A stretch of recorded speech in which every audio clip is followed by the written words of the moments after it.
आज जो हम टॉपिक डिस्कस करने जा रहे हैं वो रिलेटेड है मेडिकल एग्जामिनेशन से, अननेचुरल ऑफेंसेस से, लेकिन इसका ताल्लुक डेथ से है कि जब कोई अननेचुरल डेथ होती है या डेथ बाय सुसाइड है या ऐसा लगता है कि कोई एनिमल रिलेटेड इंसिडेंट हुआ है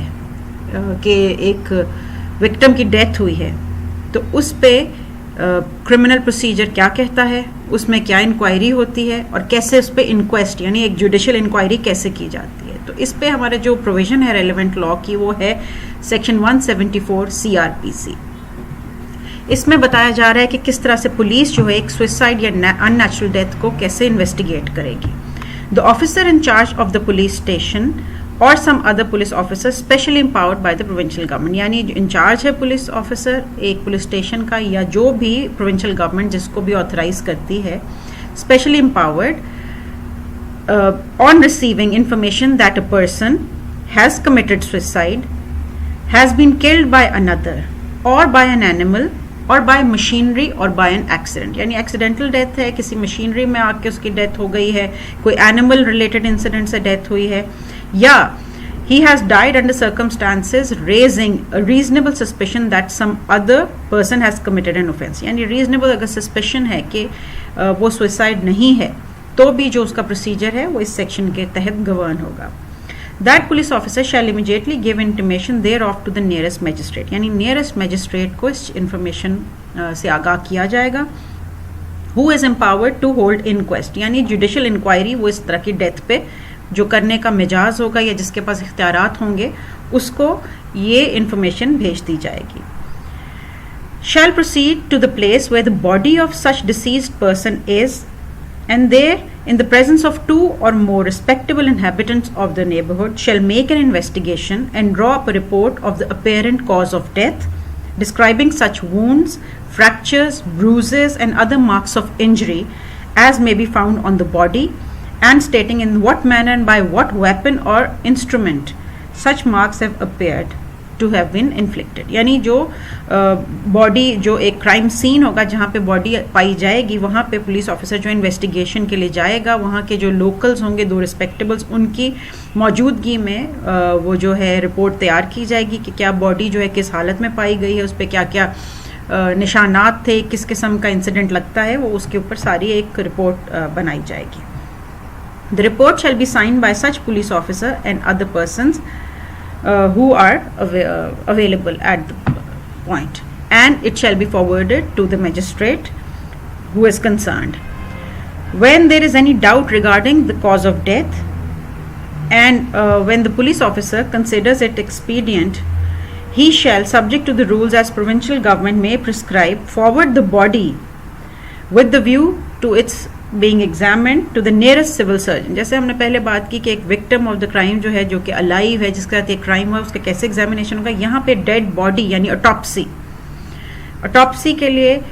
भेजा जाएगा उस बॉडी को कि क्या ये सुसाइड थी, क्या हुआ है, सुसाइड बाय हैंगिंग है, सुसाइड बाय वेपन है, किस चीज़ से है, या फिर अननेचुरल डेथ है, किसी एनिमल रिलेटेड डेथ है, ये क्या हुआ है, तो उस पर ये ऑटोप्सी जो है की जाएगी। और other qualified medical man appointed in this behalf by the provincial government. If the state of the weather and the distance admits of its being so forwarded without risk of putrefaction on the road as would render such examination useless, यानी अगर इतना distance है उस जगह से उस medical examiner का कि उसमें जो डेड बॉडी है उसके ख़राब होने का ख़तरा है, तो फिर इस तरह की एग्जामिनेशन का भी कोई फ़ायदा नहीं होगा। बट ऐसा ही होता है कि ऑटोप्सी फ़ौरन करवाई जाती है। अब हम आते हैं सेक्शन 174A की तरफ, जिसमें ग्रीवियस इंजरी बाय बर्न्स का जिक्र है, यानी क्रोसिव कोई एसिड या फायर या किसी चीज़ से जब बर्न से इंजरी हो तो वो इस प्रोसीजर के तहत गवर्न होगी। इसमें हमारा जो 338B PPC है वो भी क्रोसिव मटेरियल से जो आप इंजरी होती है उससे रिलेट करता है। यहाँ पे हम प्रोसीजर देखेंगे कि अगर इस तरह का कोई बर्न इंसिडेंट हुआ है, उसके बाद या तो विक्टिम सर्वाइव करता है या उसकी डेथ हो जाती है, और जब डेथ हुए तो उससे पहले जो उसकी स्टेटमेंट रिकॉर्ड की जाती है वो एक डाइंग डिक्लेरेशन के तौर पे भी यूज़ की जा सकती है एविडेंस में। तो इसमें हम प्रोसीजर देखते हैं where a person grievously injured by burns through fire, kerosene oil, acid, chemical, or by any other way is brought to a medical officer on duty designated by the provincial government for this purpose, or such incident is reported to the officer in charge of a police station, such medical officer on duty shall immediately give an intimation thereof to the nearest magistrate. यानी magistrate को हर हालत में आगाह किया जाएगा ऐसे incident के बारे में. Simultaneously, the medical officer on duty shall record the statement of the injured person immediately on arrival, यानी without delay जो है उसका statement record किया जाएगा, so as to ascertain the circumstances and cause of the burn injuries. The statement shall also be recorded by the magistrate in case the injured person is still in position to make the statement. Subsection 2 बात करता है the medical officer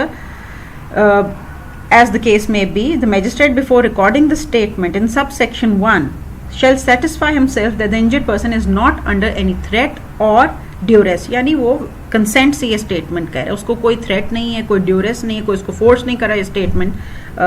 देने के लिए.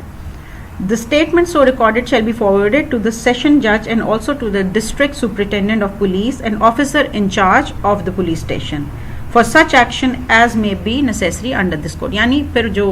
आगे further उसका जो trial होना है, उसकी जो कंप्लीट होनी इन्वेस्टिगेशन, उसके लिए ये स्टेटमेंट जो है फॉरवर्ड करती जाएगी. सब सेक्शन 3 जो बात करता है वो डाइंग डिक्लेरेशन के बारे में बात करता है कि if the injured person is unable for any reason to make the statement before the magistrate, his statement recorded by the medical officer on duty shall be sent in sealed cover to the magistrate or the trial court if it is other than the magistrate and may be accepted in evidence as dying declaration if the injured person expires. यानी अगर वो sealed envelope में भेजी जाती है और बाद में वो एक्सपायर कर जाता है तो उसको एविडेंस के तौर पे एज डाइंग डिक्लेरेशन ट्रीट किया जाएगा. इसमें एक इम्पॉर्टेंट केस भी है ज़काउल्लाह वर्सेस स्टेट 2017, जिसके अंदर एक खातून के ऊपर इसी तरह से एसिड अटैक किया जाता है, उसको फायर, उसके बाद फिर उसको आग लगा दी जाती है एंड कॉन्सिक्वेंटली उसकी डेथ होती है. तो उसके बाद यही उसमें आया है जजमेंट कि जो डाइंग डिक्लेरेशन है उसके ऊपर कन्विक्शन हो सकती है विदाउट कॉरपोरेशन. Thank you.